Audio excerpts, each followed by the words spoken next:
August 15th, 1940, 10,000 feet above the rolling fields near Biggin Hill, England. The sun glints off the silver fuselage of a Hawker Hurricane, the engine thrumming with intense, coiled energy. Flight Lieutenant Marmaduke, Pattle, grips the control column, feeling the slight shudder through the airframe with each adjustment of throttle. Frosted wingtips shimmer in the morning haze, and below, the patchwork of green fields stretches like a painted map, peaceful yet deceiving. Pat's squadron, no, 92 Squadron RAF, has been scrambled on the order of Group Captain LeMallory. Reports from radar stations indicate incoming Luftwaffe formations, Messerschmitt K. Bf 109s from Jagdgeschwader 26 Son, a sweep towards the southeast of London. Pattle checks the gun sight of his Hurricane MKI-8. 303 Browning machine guns, primed, belts loaded. Every creak, every vibration, signals the tense anticipation of the day ahead. Voices buzz faintly through the headphones. Flight, be aware. Enemy spotted near the Thames. Altitude, 12,000 feet. Intercept vectors incoming. Pattle's eyes scan the horizon, trained to detect the slightest glint of aluminum. He has flown hundreds of sorties since the first Luftwaffe raids in July, yet the nervous energy is constant, almost palpable. His co-pilot, if one can call it that in the tight, single-seat cockpit, is the roar of the Rolls-Royce Merlin engine in the unbroken expanse of sky. The sun rises higher, casting long shadows from scattered clouds. Somewhere above, the enemy approaches, cutting through the still morning with the precision of trained killers. Pattle's hands tighten on the controls. Today, he will face dozens of enemy aircraft, but instinct and experience have taught him to move with lightning precision, to predict their maneuvers before they even commit. He checks his compass and altimeter again, then allows himself a brief mental calculation. Speed, altitude, sun position advantage or disadvantage, then nods silently to himself. The first rumble of distant engines reaches him before he sees anything. A high-pitched whine grows steadily, harmonizing with the wind. And then, faint at first, a glint, 3 silver needles of Messerschmitts Bf 109s, racing in tight formation, banking slightly as they slice through the air. Pattle's heart rate spikes, not from fear, but from the sheer recognition of opportunity. Right, steady, hold formation, he mutters under his breath. The moments stretch seconds, feeling like hours. The sound of the Merlin engine reverberates through the fuselage, a constant reminder that every choice, every tilt of the stick, could mean life or death. Pattle's eyes lock on the leading Bf 109. Instinct tells him to take the high line, use the sun to blind the enemy. He banks left, the controls biting into his palms, and the world tilts. The chase has begun. The wind screams past the canopy as Pattle dives through a bank of scattered clouds, the sky around him alive with sunlight and shadow. Below, the patchwork fields seem tranquil, but above, chaos reigns. The 3 Messerschmitts are aware of the approaching hurricane and tighten their formation, banking sharply to gain the altitude advantage. The roar of German engines blends with the whine of Merlin pistons, a deadly symphony. Lead on me. Keep tight. Pattle's voice crackles over the radio to his wingman. In that instant, seconds become milliseconds. Decisions must be instant. He angles the Hurricane into a high-speed dive, the nose dropping like a predator upon prey. Sunlight reflects off the Messerschmitt fuselage, momentarily dazzling him, but Pattle anticipates it, eyes narrowing, fingers steady on the trigger. The first pass is surgical. He lines up his gun sight, breathing synchronized with the machine gun's rhythm. 303 Brownings roar to life. Bullets tearing through the thin aluminum skin of the nearest Bf 109. Smoke curls from its engine, and with a dramatic, spiraling descent, it tumbles out of formation. The sudden destruction causes the other 2 to hesitate, just a fraction of a second, but in aerial combat, it is eternity. Pattle doesn't hesitate. He banks sharply, rolling under the second Messerschmitt, approaching from the sun-blinded side. The enemy pilot fires a short burst, tracers slicing past the cockpit, but Pattle's maneuvers are flawless, fluid, almost dance-like. He responds with a precise burst of his own, striking the fuel line. Flames lick the fuselage. The Messerschmitt breaks apart, twisting in the sky. Wingmen cheer through the radio static. Good hits, Pat. 2 down. The words barely register over the adrenaline pounding in his chest. He isn't counting yet, cannot afford distraction. So remaining Bf 109, now alone but highly aggressive, climbs in a desperate attempt to gain positional advantage. Pattle anticipates the move. With a sharp, almost imperceptible roll, he positions himself directly behind the German fighter, his nose lined perfectly.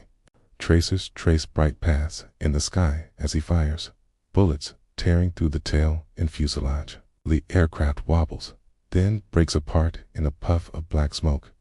3 destroyed in minutes. The air is thick with the acrid scent of fuel and oil burning, a metallic Thames that Pattle can almost taste.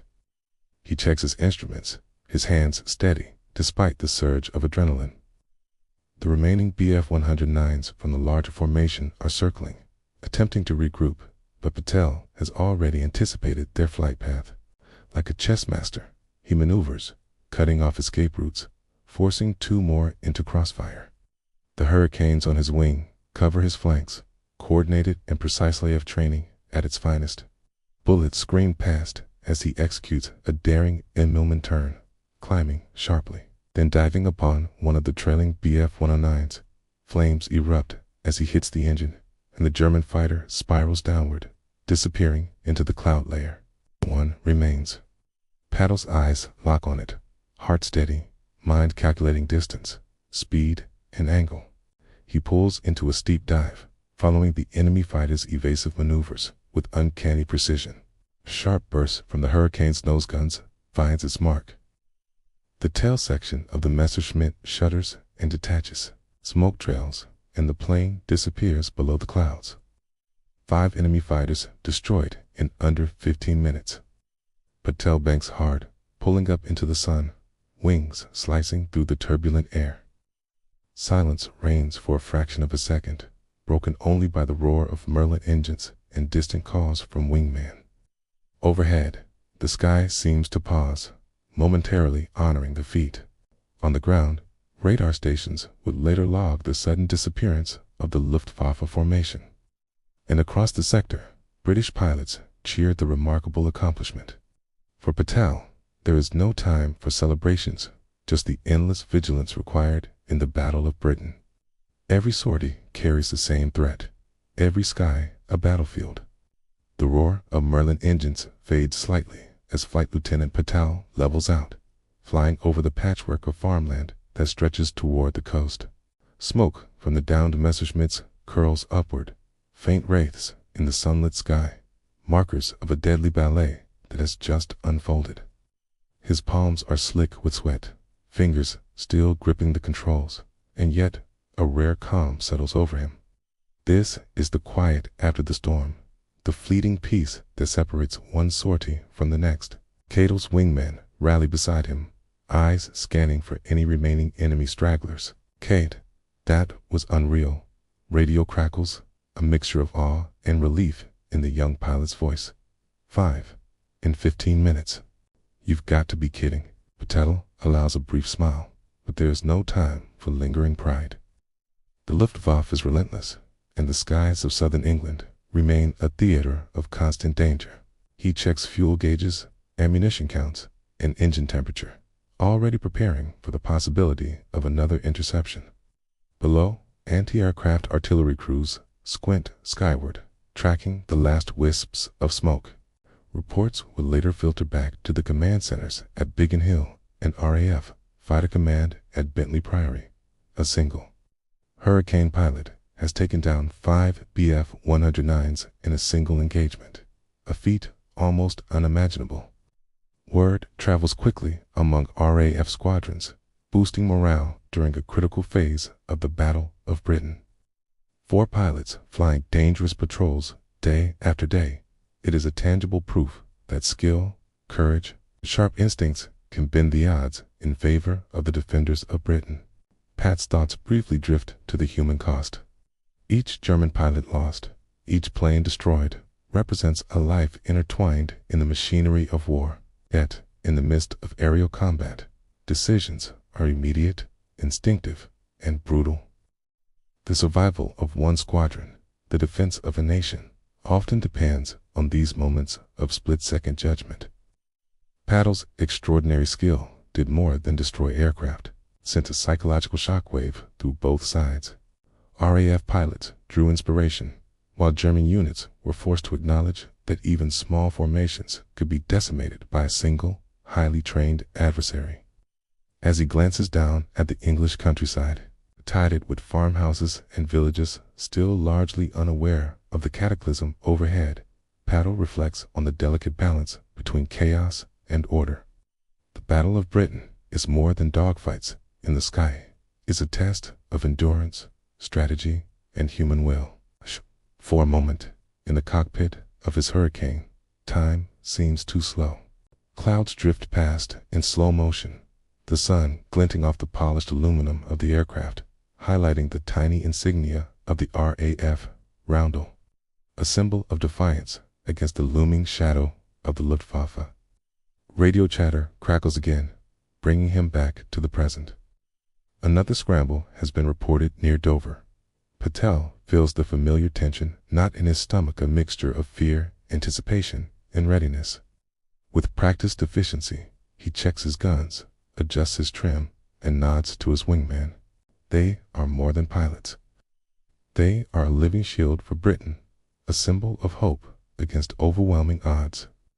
Every engagement writes a story, and today's story will be recounted in mess halls, letters home, and eventually in the annals of history. Flight Lieutenant Marmaduke Pattle's legendary sortie on August 15, 1940, exemplifies the extraordinary courage, skill, and intuition required of RAF pilots during the darkest days of the Battle of Britain.